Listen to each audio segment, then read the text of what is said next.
ពិសេសអង្គការសហប្រជាជាតិទទួលបន្ទុកស្ថានភាពសិទ្ធិមនុស្សនៅកម្ពុជាលោក Thomas Andrews បានចុះទៅពិនិត្យជាក់ស្ដែងនៅតំបន់បឹងត្រកួនខេត្តបន្ទាយមានជ័យទីតាំងដែលទាហានថៃរាយបន្លាលួសដាក់ទូកុងតឺន័រព័ទ្ធយកដីនិងផ្ទះរបស់ប្រជាពលរដ្ឋតែនៅក្នុងដំណើរការចុះពិនិត្យរបស់លោក Thomas Andrews មានសកម្មភាពអ្វីខ្លះហើយថាតើវត្តមានរបស់លោកនៅតំបន់បឹងត្រកួននេះមានសារៈសំខាន់អ្វីខ្លះចំពោះកម្ពុជានៅក្នុងព្រឹត្តិការណ៍ព័ត៌មានជាតិលោកណារ៉ាត់នឹងពន្យល់ជំវិញប្រធានបទនេះលោកណារ៉ាត់នៅក្នុងដំណើរចុះទៅពិនិត្យផ្ទាល់របស់លោក Thomas Andrews នៅតំបន់បឹងត្រកួនទីដែលទាហានថៃបានរាយបន្លាលួសនិងដាក់ទូកុងតឺន័រព័ទ្ធយកដីនិងផ្ទះរបស់ប្រជាពលរដ្ឋនោះតើលោកបានធ្វើសកម្មភាពអ្វីខ្លះហើយថាតើវត្តមានរបស់លោកគឺបានកត់ត្រាអំពីស្ថានភាពអ្វីខ្លះនៅតំបន់នោះបាទមកលេងនឹងទស្សនិកជនលោក Thomas Andrews អ្នករាយការណ៍ពិសេសស្ដីពីស្ថានភាពសិទ្ធិមនុស្សនៅកម្ពុជារបស់អង្គការសហប្រជាជាតិបានធ្វើដំណើរទៅដល់តំបន់បឹងត្រកួនតាមរយៈរថយន្តពិសេសរបស់អង្គការសហប្រជាជាតិទៅដល់តំបន់នោះលោកបានដើរចុះចេញពីរថយន្តដោយប្រើឈើច្រត់របស់ខ្លួនដើររហូតដល់គៀកនឹងតំបន់ទូកុងតឺន័រនិងបន្លាលួសដែលភាគីថៃរាយចូលជ្រៅមកក្នុងទឹកដីកម្ពុជាព័ទ្ធយកផ្ទះសម្បែងរបស់ប្រជាពលរដ្ឋកម្ពុជានៅពេលដល់ទៅដល់ទីនោះលោកបានស្ដាប់ការធ្វើបទបង្ហាញពីសំណាក់លោកអ៊ុំរាត្រីដែលជាអភិបាលខេត្តបន្ទាយមានជ័យនៅខាងមុខទូកុងតឺន័រនោះតែម្ដងហើយលោកបានស្ដាប់ដោយយកចិត្តទុកដាក់និងក៏មានការជជែកគ្នាជាមួយលោកអ៊ុំរាត្រីដែរដោយខ្លឹមសារនៃការជជែកនោះមិនមានការផ្សព្វផ្សាយជាសាធារណៈនោះឡើយហើយក្រៅតែពីនេះលោក Thomas Andrews ក៏បានដើរទៅកាន់តំបន់មួយចំនួនទៀតដែលរងជាពិសេសគឺផ្ទះរបស់ប្រជាពលរដ្ឋដែលរងការវាយប្រហារដោយគ្រាប់កាំភ្លើងរបស់យោធាថៃហើយជាចុងក្រោយនោះលោក Thomas Andrews ក៏បានកត់ត្រានិងយកទូរស័ព្ទរបស់លោកថតនៅទិដ្ឋភាពទូកុងតឺន័របន្លាលួសដែលភាគីថៃរាយចូលជ្រៅមកក្នុងទឹកដីកម្ពុជារារាំងប្រជាពលរដ្ឋខ្មែរនៅក្នុងតំបន់បឹងត្រកួនប្រមាណជិត 2000 គ្រួសារមិនឲ្យចូលទៅក្នុងផ្ទះសម្បែងវិញដែលនេះគឺជាការបំពានសិទ្ធិមនុស្សសិទ្ធិរស់នៅជាមូលដ្ឋានរបស់ប្រជាពលរដ្ឋកម្ពុជាយ៉ាងធ្ងន់ធ្ងរលោក Thomas Andrews ក៏បានមើលឃើញពីស្ថានភាពរបស់ប្រជាពលរដ្ឋខ្មែរនិងជនភៀសសឹកដែលជាជនភៀសសឹកហើយជាពិសេសកុមាររាប់សិបពាន់នាក់ដែលរងគ្រោះព្រោះតែការឈ្លានពានខ្ញុំសូមគូបញ្ជាក់ជូនលោកអ្នកនាងឲ្យបានជ្រាបដែរថាដំណើររបស់លោក Andrews ឆ្ពោះទៅកាន់តំបន់បឹងត្រកួនជាពិសេសដំណើរទស្សនកិច្ចជារួមមកកាន់ប្រទេសកម្ពុជានៅពេលនេះគឺលោកបំពេញទស្សនកិច្ចរយៈពេល10ថ្ងៃចាប់ពីថ្ងៃទី20ដល់ថ្ងៃទី31ខែកក្កដាក្នុងនោះដំណើរទស្សនកិច្ចរបស់លោកគឺចុះមកបំពេញការងារវាយតម្លៃអំពីស្ថានភាពសិទ្ធិមនុស្សនៅកម្ពុជាដោយពាក់ព័ន្ធទៅនឹងបញ្ហាការជួញដូរមនុស្សចំនួនព្រំដែននិងសិទ្ធិសេរីភាពដទៃទៀតក្នុងដំណើរទស្សនកិច្ចមកកម្ពុជាលោកបានជួបជាមួយមន្ត្រីជាន់ខ្ពស់នៃរាជរដ្ឋាភិបាលកម្ពុជាជាពិសេសបានជួបជាមួយសម្ដេចតេជោហ៊ុនសែននិងធ្វើដំណើរទៅកាន់ខេត្តសៀមរាបនិងខេត្តបន្ទាយមានជ័យផ្ទាល់តែម្ដងក្រៅតែពីនៅពេលដែលទៅដល់ខេត្តបន្ទាយមានជ័យខ្ញុំសូមគូបញ្ជាក់ជូនដែរថាលោក Andrews បានចុះទៅដល់ភូមិរងចាំទីដែលរាជរដ្ឋាភិបាលកម្ពុជាសាងសង់ផ្ទះជាង 3000 ខ្នងដែលជាផ្ទះបណ្ដោះអាសន្នទេសម្រាប់ប្រជាពលរដ្ឋខ្មែររងគ្រោះព្រោះទង្វើថៃឈ្លានពាននៅតំបន់ភូមិព្រៃច័ន្ទជោគជ័យនិងតំបន់បឹងត្រកួនដែលមានភូមិចំនួន4នៅទីនោះលោកបានជួបជាមួយពលរដ្ឋភៀសសឹកហើយឃើញកុមារកម្ពុជាដែលរងគ្រោះព្រោះការឈ្លានពានហើយលោកក៏បានជួបជាមួយលោកអ៊ុំរាត្រីនៅក្នុងសាលនៃរដ្ឋបាលខេត្តបន្ទាយមានជ័យនៅក្នុងនោះបើតាមលោកលីសវណ្ណរិទ្ធអភិបាលរងខេត្តបន្ទាយមានជ័យឆ្លើយតបមកកាន់ខ្ញុំតាមរយៈបណ្ដាញ Telegram លោកបានគូបញ្ជាក់ថាអភិបាលខេត្តបន្ទាយមានជ័យលោកអ៊ុំរាត្រីបានរាយការណ៍ជូននិងធ្វើបទបង្ហាញជូនលោក Thomas Andrews អំពីស្ថានភាពជនភៀសសឹកហើយជាពិសេសសង្គ្រាមដែលភាគីថៃឈ្លានពានមកលើទឹកដីកម្ពុជារាយបន្លាលួសព័ទ្ធយកទឹកដីកម្ពុជានៅក្នុងភូមិព្រៃច័ន្ទនិងភូមិជោគជ័យនិងតំបន់បឹងត្រកួននោះបណ្ដាលឲ្យមានពលរដ្ឋខ្មែរភៀសសឹករាប់ពាន់ជាង 3000 គ្រួសាររងគ្រោះហើយរងការបំពានសិទ្ធិមនុស្សយ៉ាងធ្ងន់ធ្ងរលោកអ៊ុំរាត្រីក៏បានគូបញ្ជាក់ប្រាប់អ្នករាយការណ៍ពិសេសស្ដីពីស្ថានភាពសិទ្ធិមនុស្សនៅកម្ពុជារបស់អង្គការសហប្រជាជាតិឲ្យបានជ្រាបថានៅក្នុងសង្គ្រាមថៃឈ្លានពាននៅក្នុងខែធ្នូឆ្នាំ2025កន្លងទៅបណ្ដាលឲ្យមានជនភៀសសឹករាប់សិបម៉ឺននាក់នៅក្នុងក្របខ័ណ្ឌបន្ទាយខេត្តបន្ទាយមានជ័យហើយមានពលរដ្ឋរាប់រយនាក់រងរបួសហើយជាពិសេសគឺមានពលរដ្ឋខេត្តបន្ទាយមានជ័យចំនួន9នាក់បានបាត់បង់អាយុជីវិតព្រោះតែសង្គ្រាមថៃឈ្លានពានដែលនេះគឺជាការរំលោភបំពានសិទ្ធិប្រជាពលរដ្ឋកម្ពុជាយ៉ាងធ្ងន់ធ្ងរពីសំណាក់ភាគីថៃជារួមដំណើរទស្សនកិច្ចរបស់លោក Thomas Andrews មកកាន់កម្ពុជានៅពេលនេះគឺកត់ត្រាអំពីស្ថានភាពសិទ្ធិមនុស្សរបស់ប្រជាពលរដ្ឋកម្ពុជានៅក្នុងប្រទេសកម្ពុជាផ្ទាល់តែម្ដងហើយរបាយការណ៍របស់លោក Thomas Andrews ដែលកើតចេញពីដំណើរទស្សនកិច្ចរយៈពេល10ថ្ងៃនឹងឃើញពីស្ថានភាពជនភៀសសឹកនិងរូបថតដែលលោកថតអំពីសកម្មភាពថៃរាយបណ្ដាលួសនិងដាក់ទូកុងតឺន័រចូលមកក្នុងទឹកដីកម្ពុជានេះនឹងត្រូវបង្ហាញជូនក្រុមប្រឹក្សាសិទ្ធិមនុស្សរបស់អង្គការសហប្រជាជាតិក្នុងសន្និបាតដែលធ្វើឡើងនៅក្នុងខែតុលាឆ្នាំ2026ខាងមុខនេះលោកណារ៉ាត់មែនតើវត្តមានរបស់លោក Thomas Andrews នៅតំបន់ដែលថៃឈ្លានពាននេះតើមានសារៈសំខាន់យ៉ាងណាចំពោះកម្ពុជាជាពិសេសនៅក្នុងកម្រិតអង្គការសហប្រជាជាតិវត្តមានរបស់លោក Thomas Andrews ដែលជាអ្នករាយការណ៍ស្ដីពីស្ថានភាពសិទ្ធិមនុស្សនៅកម្ពុជាគឺពិតជាមានសារៈសំខាន់ហើយសំខាន់នោះនៅត្រង់ថាលោកគឺជាអ្នករាយការណ៍ពិសេសរបស់អង្គការសហប្រជាជាតិដែលលោកបានមើលឃើញផ្ទាល់ភ្នែកនៅសកម្មភាពថៃឈូសឆាយផ្ទះប្រជាពលរដ្ឋខ្មែរកំទេចផ្ទះប្រជាពលរដ្ឋខ្មែរក្នុងសង្គ្រាមឈ្លានពាននិងការរាយបន្លាលួសការដាក់ទូកុងតឺន័រព័ទ្ធយកផ្ទះពលរដ្ឋខ្មែររាប់ពាន់ខ្នងការរារាំងប្រជា ពលរដ្ឋខ្មែរមិនឲ្យត្រឡប់ទៅរស់នៅ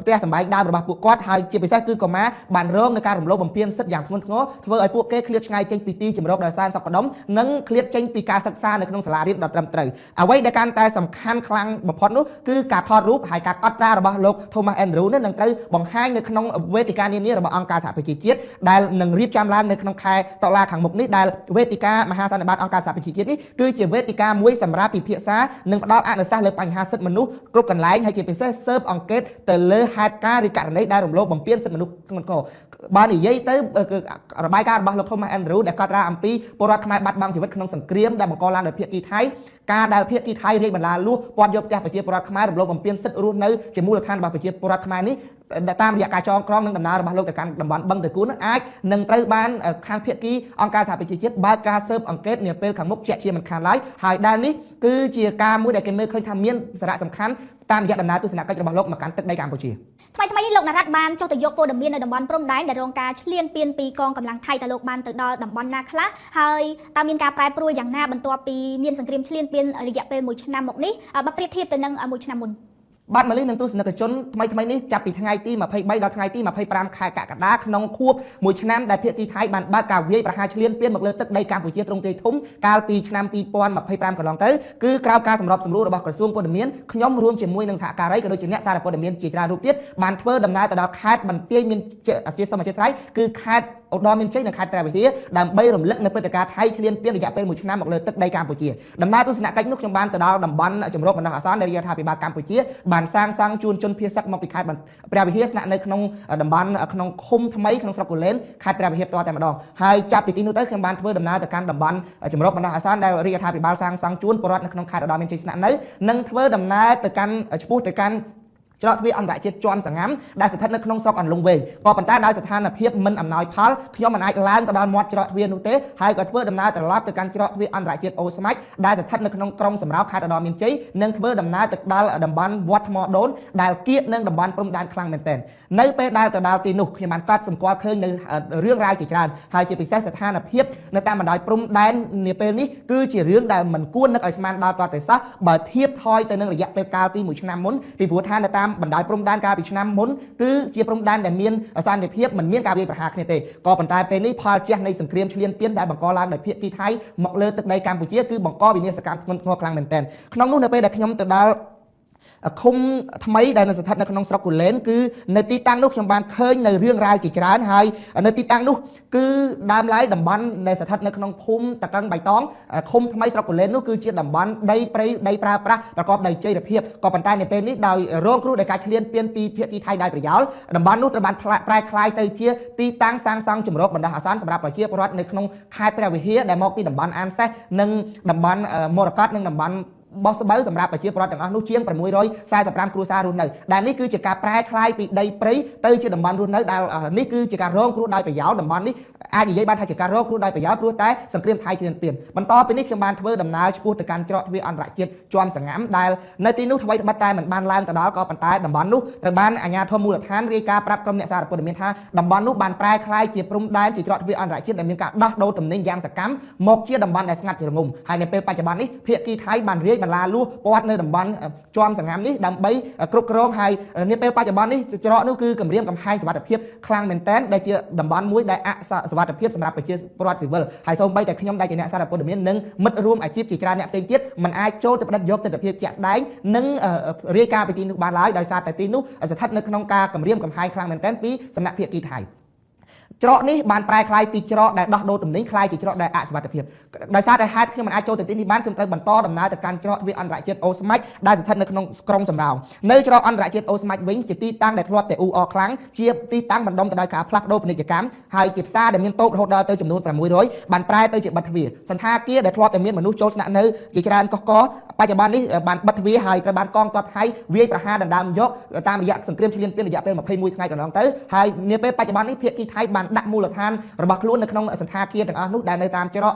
ទ្វារអន្តរជាតិអូស្មាច់ហើយដាក់កងទ័ពលបបាញ់របស់ខ្លួនធ្វើសកម្មភាពឃ្លាំមើលប្រជាពលរដ្ឋកម្ពុជានិងកងកម្លាំងកម្ពុជា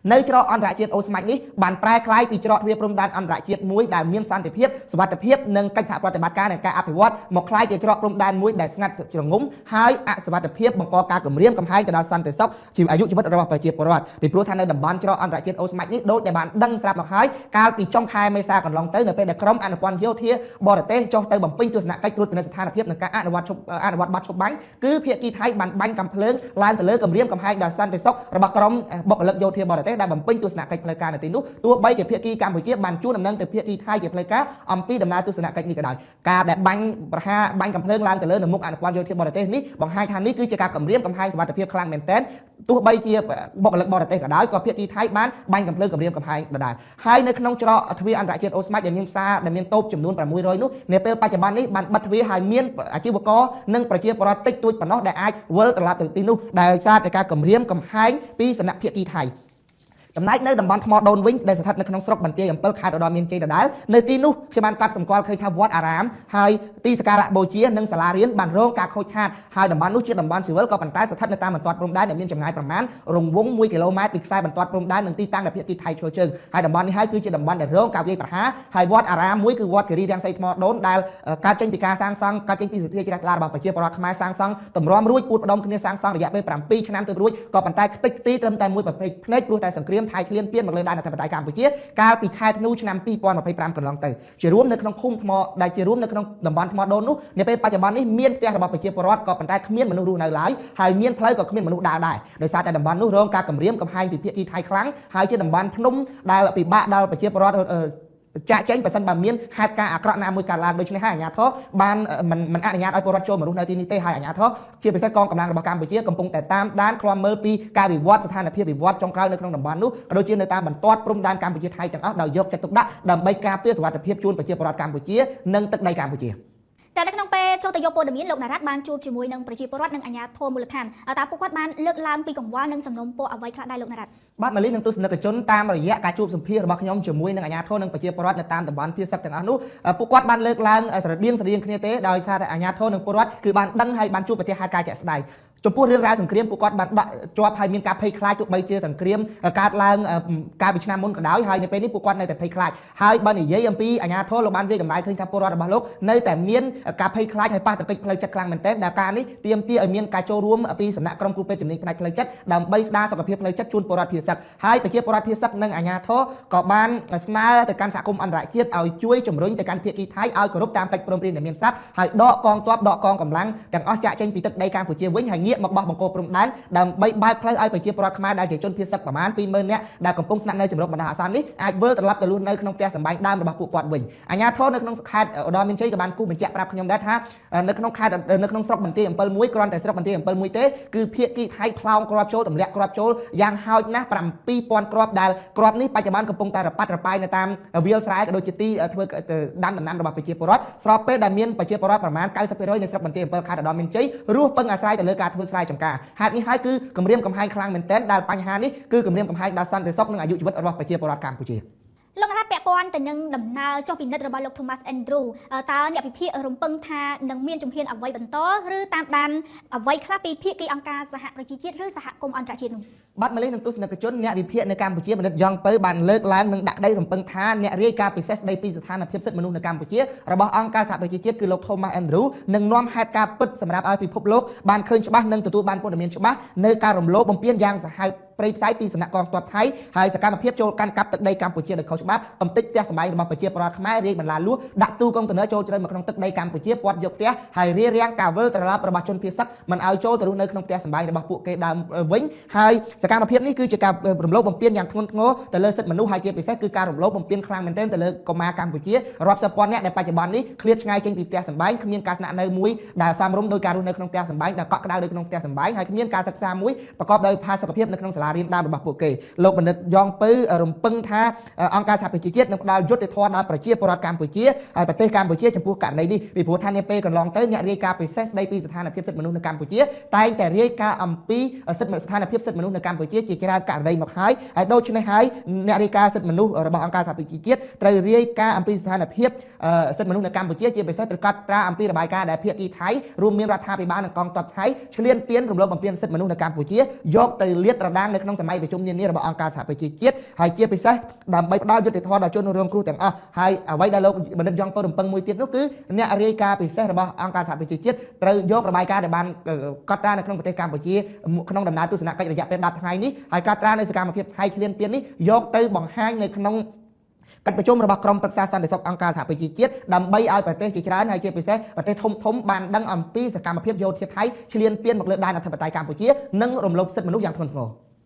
ចាសូមអរគុណលោកណារ៉ាត់ដែលបានជម្រាបជូនជំវិញដំណើរចោះត្រួតពិនិត្យរបស់អ្នករាយការណ៍ពិសេសអង្គការសហប្រជាជាតិនៅតំបន់ដែលថៃឈ្លានពានមកលើកម្ពុជាកម្ពុជាបន្តបង្ហាញពីសមិទ្ធផលក្នុងការបោះសម្អាតគ្រាប់មីននិងសម្ដែងការព្រួយបារម្ភយ៉ាងខ្លាំងចំពោះផលប៉ះពាល់ផ្នែកមនុស្សធម៌ដែលបណ្ដាលមកពីចំនួនព្រំដែននិងការប្រើប្រាស់គ្រាប់បែកចង្កោមការលើកឡើងនេះបានធ្វើឡើងដោយលោកយ៉ងច័ន្ទសុភាភារៈធារីស្ដីទីកម្ពុជាប្រចាំអង្គការសហប្រជាជាតិនៅក្នុងកិច្ចប្រជុំមួយរបស់គណៈកម្មការកសាងសន្តិភាពនាទីក្រុងញូវយ៉កកាលពីថ្ងៃទី29ខែកក្កដាឆ្នាំ2026កិច្ចប្រជុំនេះគឺផ្ដោតលើសកម្មភាពមីនដែលជាកត្តាជំរុញដល់ការកសាងសន្តិភាពយុត្តិធម៌អន្តរការការផ្សះផ្សានិងការស្ដារឡើងវិញផ្អែកលើមេរៀនពីកម្ពុជានិងកូឡុំប៊ីថ្លែងនៅក្នុងកិច្ចប្រជុំដែលធ្វើឡើងនៅស្នាក់ការកណ្ដាលអង្គការសហប្រជាជាតិលោកយ៉ងច័ន្ទសុភាបានគូបញ្ជាក់ថាក្នុងនាមជាប្រទេសក្រៅចំនួនដែលរងការគំរាមកំហែងដោយសារគ្រាប់មីនកម្ពុជាចាត់ទុកសកម្មភាពមីនមិនត្រឹមតែជាបញ្ហាមនុស្សធម៌និងសន្តិសុខប៉ុណ្ណោះទេប៉ុន្តែជាការវិនិយោគលើការកសាងនិងការថែរក្សាសន្តិភាពលោកបានរាយការណ៍ទៅកាន់អង្គប្រជុំអំពីបទពិសោធន៍និងសមិទ្ធផលជាក់ស្ដែងរបស់កម្ពុជាក្នុងការបោះសម្អាតគ្រាប់មីនដោយបានរំលេចនូវការរំដោះផ្ទៃដីដែលមានសល់គ្រាប់យុទ្ធភ័ណ្ឌមិនទាន់ផ្ទុះបានចំនួន